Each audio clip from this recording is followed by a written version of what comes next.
go and to do a reasonably, a very close approximation of pi. So from a circle, how do we turn the circumference of that circle into a straight line? Now it's not 100% accurate, but it's a very close approximation, and it's at least in the real world, if you were to use it,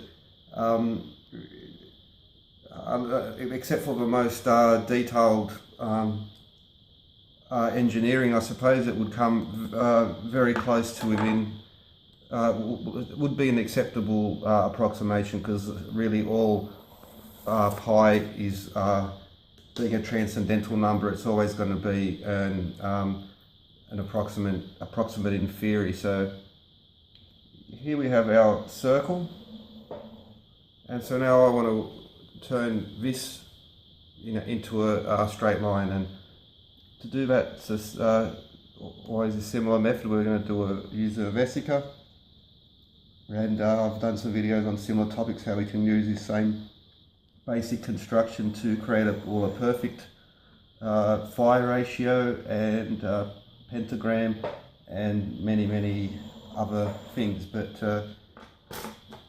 again, it's a basic Pythagorean theorem: a squared plus b squared equals c squared, and this is the old-fashioned way that the ancient times how they would do their proofs and a lot of their math. So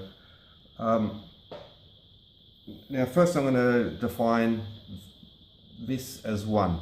So therefore that is 1. Therefore this diagonal is the square root of 2. Since this is 1, a squared plus b squared equals c squared, therefore this is the square root of 2. Now, same thing on the other side. If that is 1, we know that, so from this point up to here would be 2. We know that because, 2 would be the diameter of a circle, and from our compass points we know that that's the same. So therefore that from the diagonal or hypotenuse of that right angle triangle is 2. Therefore this is the square root of 3. Now, so now we're going to take the compass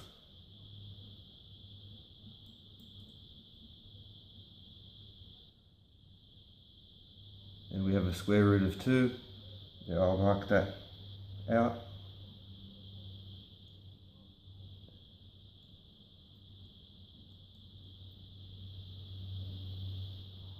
Sorry, and now from the center we get the square root of 3.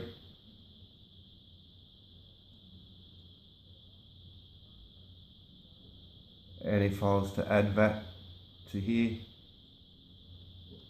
I would now have the square root of 2 and the square root of 3, and work that out.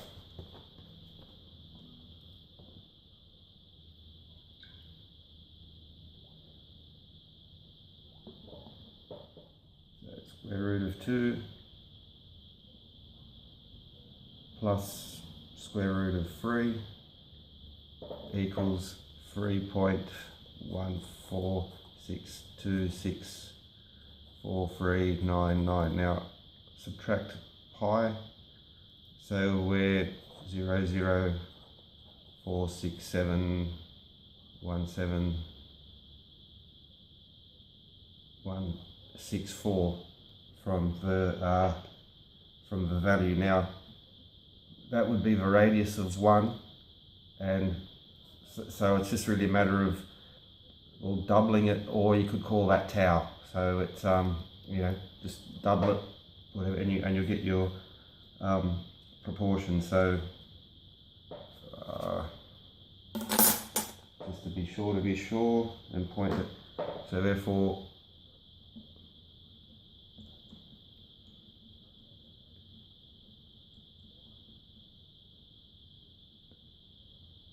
there we have that. Now if I was to double it, Therefore, this would be pi to within 0.0046 if our diameter of the first circle is 1. So again, very, very close to 1 to pi, and that's it.